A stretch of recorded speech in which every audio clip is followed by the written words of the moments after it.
Internautes, 3W. Nous devons chercher les choses d'en haut.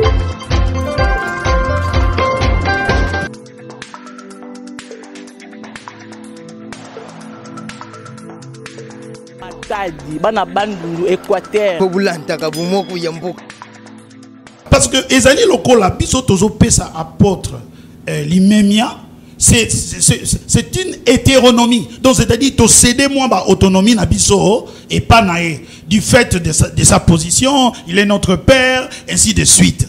Et c'est réciproque. Ce qui mutwalingi ba respecter yé. Voilà. Il faut YPA qui s'appelle respect et pas abattoir.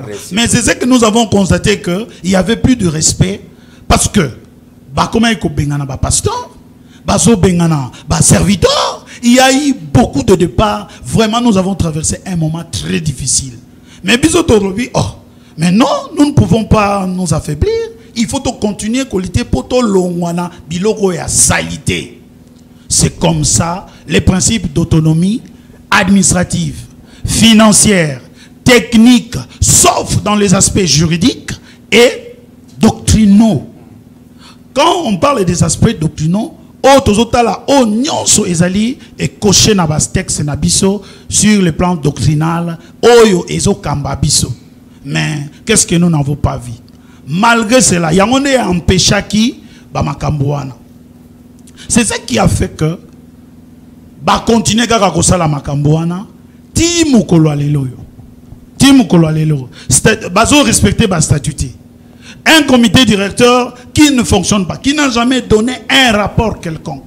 On a vu les patrimoines. Oh, vous posez une question. Tous on est dit lupa on a vu sur RTS. Est-ce que boyo kal sous RTS na Kinshasa yo? Oh, les télévision, Batoune, population quinoise, et nous avons même recueilli. La station radio télévision. Mais comment on a antenne? C'est moi qui suivais les dossiers. Il y a eu même des gens qui sont tombés du dessus à terre. Nous avons suivi les dossiers. Et Zali patrimoine na biso. Biso bana ya cité Bethel. C'est comment on a dit? Si soudain, quelqu'un se réveille. Moïse se réveille, il fait des démarches. Il n'y a pas eu un procès verbal, il y a un comité directeur qui a transféré cette télévision pour que ça soit transformé en Siloé TV. Et c'est un dossier qui est brûlant aujourd'hui. Ils ont même obtenu des titres de propriété. Ils ont mis ça au nom de la famille.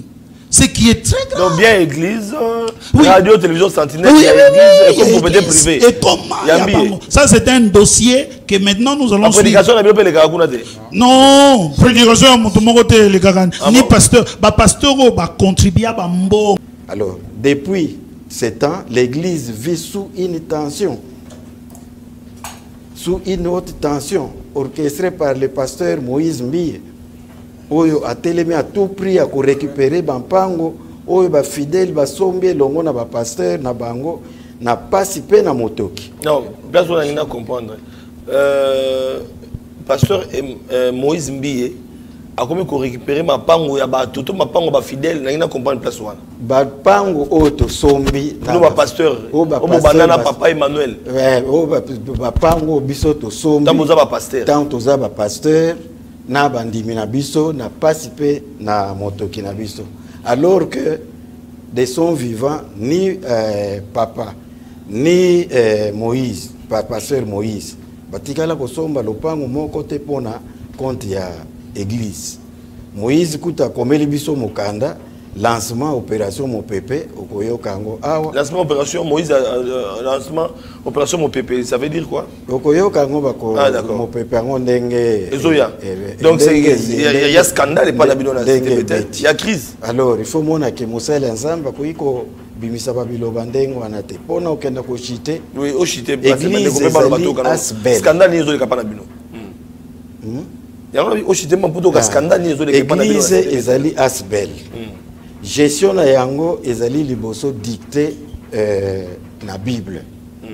Ensuite na loi pe statut na règlement intérieur. C'est ça l'état de droit que prend le président de la République.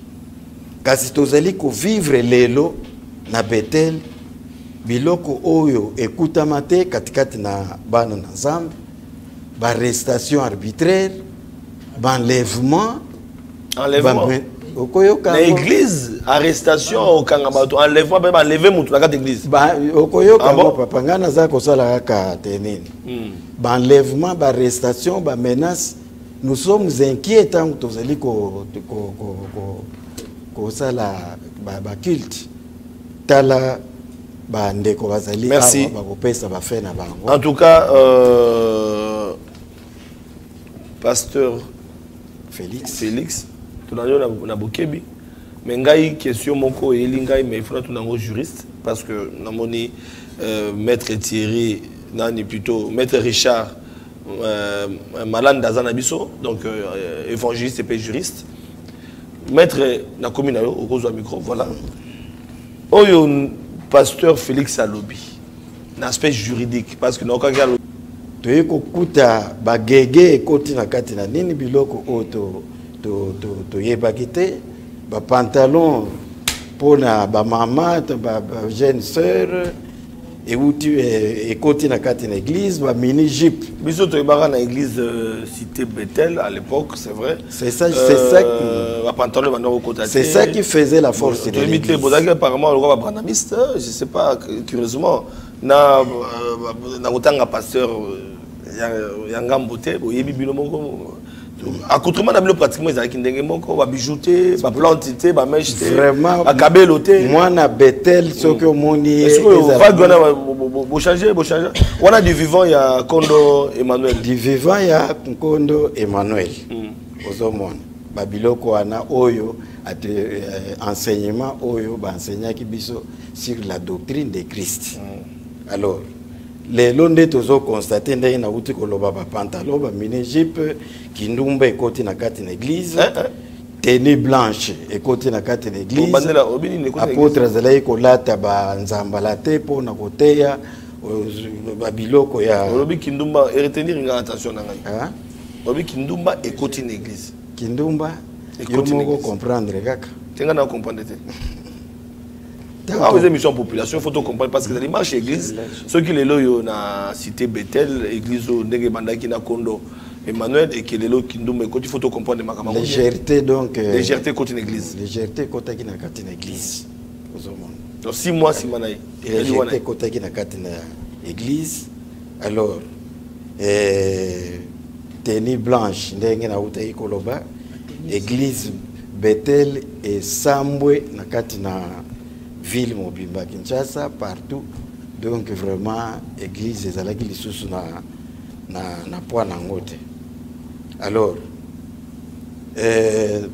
toza ko constater kaka te makambo doctrine lobi anakanisi ndeko Flavien Olandaki sainte scène moko esalemaki soki holocauste tout ça babiloko alolenge etikala kozala na kati na Bethel te na ba doctrine na bino ozo masanga 20 o ezali sang de Jésus boke na kobwaka kana ba na libanda na ba porte bisika ndenge na ndenge tout ça dernièrement ezalaki bakoyo kozwa mai ya fleuve tout ça ba biloko ndenge wana ezalaki te donc c'est dit ba biloko bando kota na kati ya doctrine na bino apôtre enseignant ki biso ba biloko wana eza biblique te nana zo sala na cité parce que bible na église de ça c'est l'actuel pasteur azali kuna sikoy pasteur Moïse Mbi pasteur Moïse Mbi azo sala exactement donc à côté de Saint c'est ça liboso ezalaki te la fausse doctrine. La fausse doctrine est côté na kati. La fausse doctrine est côté désormais la cité Bethel. Est côté na kati. C'est la pasteur Mbi. Na kati na ni. Après la mort il y a Simaliwa tata na. Simaliwa ya. Donc ba keno église cité Bethel bino nyoso bozana bozasu na zela te parce que bino boza ba kambe église. Bozali ba kambe bilingomba na o etali église na place ozali. Olungo ba kozo tambola ndenge moti na ndenge kala to pe o garder ndenge kala contrairement na oyo pasteur Moïse Mbi azosala. Biso zo tambola ndenge kala ndenge ya enseignement autozwa kolandisa mbi. Donc vous reconnaître ndenge pasteur Moïse Mbi azosala te. Lokola tozo reconnaître yango te. Oyebi te limité ezali lokola miroir. Moindre gaffe loko boye donc il faut mona que balobaka te moumbu moko musenzi moko afingisa ba senzi nyonso ko permettre. pour terminer avec radio, la télévision, ezali donc aux hommes va biloko na nyos, ezako luka ke kosambisa église. Alors bitumba na biso ndeko Flavien. Comme ça ezali pour na individuité. Bitumba na biso etelemi pour na doctrine. Aux hommes. Bitumba na biso etelemi pour na doctrine. Peut on remarquer que depuis Pasteur Moïse Tolingi Mingi, c'est notre enfant, a joué Bokambe Meyanine, ba bande oyo apôtre Tata Nabiso, c'est lui qui nous a formés, c'est lui notre père. Ba bande naye les kakate. Oh, dans ma prédication naye. Et les kakate parce qu'ils allaient contraire na oyo. Mateya oyo ezali koleka même na ba télévision on a Bethel ma prédication il y a les kakate apôtre Emmanuel Mbiye et les kakate ah bon vous omona et les kakate alors on dit que croyant que nouveau statut et kokai komemela biso kimia au contraire et comme loko il y a ko violer ba texte et comme loko ya famille église comme ya famille ya groupe d'individus orgueil tout ça ba makambo ebele toute tentative bandeko ba ko intervenir toute tentative entreprise pour la réconciliation parce qu'il y a eu ba commission et salimaki pour te ko luka ko sala ba commission mibale qui m'écoute na kati na église. C'est pour que mon makamna tozalaki ko memango na médiate tout ça secret ndapo tozalaki ko bombango na kati na ndapo. Mais pour na bandeko na biso likambo réconciliation et pas ina bango balingi yango ata. Donc ça dit crise des alliés boluki ko tenter réconciliation. Donc na Moïse Mbiye et Simbité. Bandeko va intervenir. Voilà. Oui, mais au train à 1 minute parce que déjà au débordé de 10 minutes. Elle a débordé. Ouais, ouais. Alors, pour toute tentative il y a réconciliation il est là comme ko simba kité il est là bandeko balinga kangote babamba biso ba kombo ba vieux wana ba benga biso ba pasteur te. C'est bien aux génération Emmanuel Mbiye. Quand même on génération mosusu elenge azui bino pe papa bongo tika pe ba rebelle ba M23 ba sila esengelite to longola bango. Ah bon? Alors patrimoine nyonso église et comment détourner na kanisi ba ko lobelango. Après liwa ya apôtre entre parenthèses biso tuzali vraiment ba colonne oyo to ba collaborateur to salikat na apôtre après liwa apôtre ba tibiso penza donc pembeni ko ignorer to koma kikuna na ba programme nyonso eloko moko oyo ba tie ba associé ki biso nango ezalaki te ba lobite to ko associer bino na kati ba programme donc il faut mona ke eloko moko esalemaki na kati na nini te na nonse ya liwa ya Ntoma. Quelle n'a pas été notre surprise? Pasteur Moïse Mbiye, dans ses communications, se proclame tantôt secrétaire permanent, tantôt représentant légal AI, tantôt lors de la cérémonie funéraire, il y a Thomas abimi comme représentant légal AI. Abimi comme représentant, non, AI était représentant légal par un groupe de pasteurs non membres à notre comité au mépris de la loi et texte de l'église. Batielié Maboko pe bazo lancer biso défi oyo akomeka ko simba ye akokuta na biso na nzela na ye. Alors ndeko Flavien Bethel n'est pas membre à aucune plateforme au Monacana. Bethel tout ça la plateforme était. Parce que tu peux si conseil, bah yo quitter. À la Bible, oui, à la mienne, bah yo quitter. Tu bengi bateau, bah ça la kion, bah yo quitter. Est-ce que tu benga payer moko passer un billet. Mais comment? Moi, j'étais avec lui, je lui ai dit, apôtre Makambu, oh, to moni, naba statut, et ça normalité. Papa Nabiso Alobi, ngayanganité, et zali secrétaire général, Motoasali Yango. On a apôtre Emmanuel Mbi de son vivant. Apôtre Emmanuel Mbi a ébi Kamboyo. Mais comment? Paix à son âme. Paix à son âme. Ok. Abengi ngai na biro, alobi Richard, qu'est-ce qui se passe? Et ngai na kutana ki même na muto asala ki yango. To kutana ki na 7e rue avec 2 témoins de chaque côté. Je lui ai posé la question, monsieur, tu ne connais pas l'historique de l'église Cité Bethel, sort de ces choses-là. Comment tu peux aller façonner des statues comme ça? Et tu mets en moule, misala nyonso, pasteur, basali, pote, au comme ça, et une propriété familiale. Ayokate, nakei na yebisi yango apôtre Emmanuel Mbiye de son vivant. N'a papa, makambo ezosala. Et que la sonne pour na biso et que la paix comme on a un ko bimana ndenge moko ya mabe. Alobanga na ngai Richard, ce n'est pas moi, c'est le secrétaire général. C'est comme ça toujours qui moi commission moko to banda ko travailler. To travailler na commission wana, vous savez que toutes les propositions qui donnaient et bando keneka en dehors il y a vérité.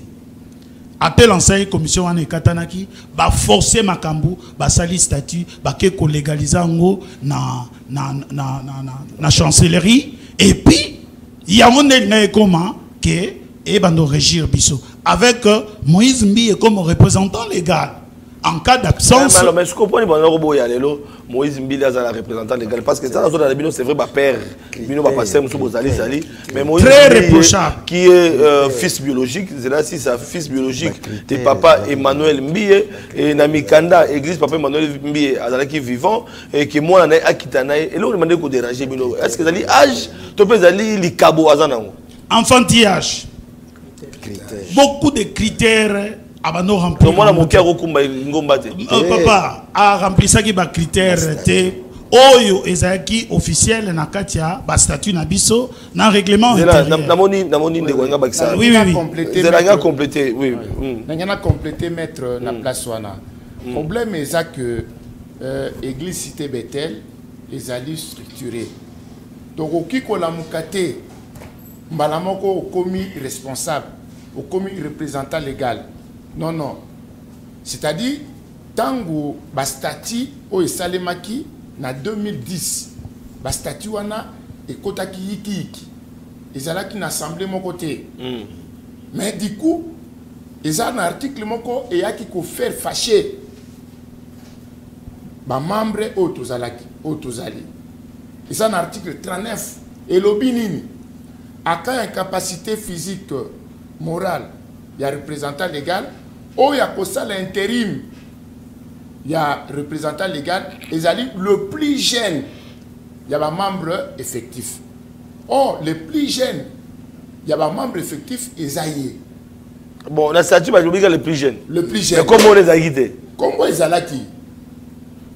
Comment ils ont mais le plus jeune, il y a un membre effectif. Tant que total liste, il y a Moïse Mbiye. Esaïe.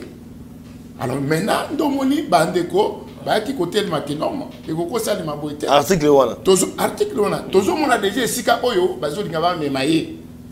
Donc voilà un peu, on a gagné. Ah, merci. Alors, maître, toi, vous voulez pas tout le temps, donc, Nenge Kolensa Nenge passer à Tony à Lutoloba, Ezali Nenge Wana. Article 1 est créé qui va problème. Nous avons dénoncé comme ça, comme tout enfant de Dieu.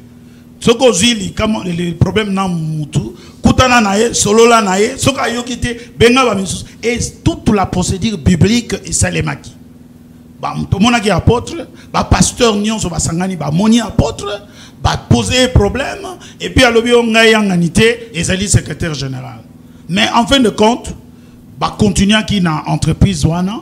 Alors, au monde était maître pour ça dans Katoma Luba, pour que comme on a papa Emmanuel, papa Emmanuel Mbiye, alors bien Nabilo qui est allé secrétaire général, Oyo Azali la Katia Salawana. Mais de son vivant Etika Libongo. Mais pour un gars 6 mois après Boroté les mélanges. Donc c'est que les allés qui volonté, il y a papa Mbiye. Mais c'est Flavien, j'en reviens. Voilà. Etika la qui bongoté parce que l'église est déjà yeke. Voilà, tout qui. Et c'est ce qui a fait que ouf.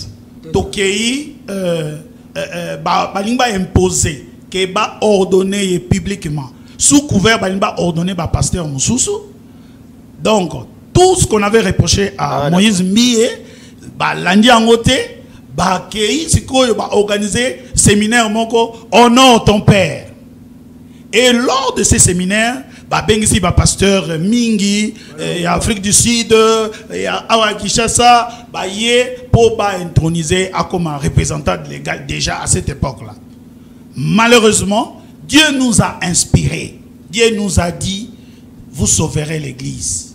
Et nous avons fait une plainte au parquet général de Kinshasa Matete, où le dossier est instruit par l'avocat général paix à son âme, Maman Alangui, où les faits étaient établis.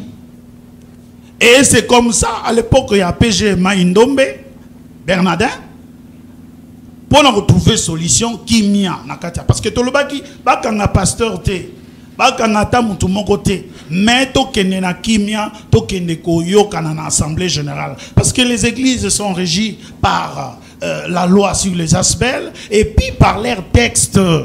Il y a un tokenagi na assemblée générale extraordinaire et communautaire. Qu'on a obtenir un statut à 2012. Dans ces statuts-là, la plus grande victoire. Oui. Statut voilà, ce qu'on a dans l'article 20. Voilà, statut à 2012. Oui. Ce qu'on a dans l'article 27, on parle de l'autonomie. Et puis, c'est aussi consacré dans les règlements intérieurs. 27 novembre 2012. Merci. Et dans le règlement intérieur, on a consacré les principes d'autonomie. Dans sa diversité. Non, l'église est autonome. Donc, non, j'en viens. Voilà. J'en viens. Quand on a, bon, à l'époque, moi, je faisais mon master en santé publique, et il y a eu des grands professeurs de Davar, de Namur, avec qui on a discuté sur le principe d'autonomie. Vous êtes du Congo ou de sa diaspora? Vous désirez devenir propriétaire en RDC et faire construire votre maison en toute quiétude? Obtenez votre crédit, puis commencez son remboursement uniquement dès la livraison de votre maison. À la Cité Kimia, nos maisons seront toutes construites aux normes internationales. Située à seulement 25 minutes de l'aéroport de Ndjili, 10 minutes de Safari Beach, au cœur de cette cité moderne, vous y trouverez aussi un centre commercial avec plusieurs commerces de proximité. Nos bureaux sont situés au 173 avenue Mutombokachi, dans la commune de La Gombe, référence rond-point Forescom. Venez dès à présent réserver votre lot dans ce nouveau havre de paix à Maluku, ce nouvel Eldorado au Congo. Kodiasimo, la meilleure adresse pour construire la vôtre. Bana Bandundu Équateur.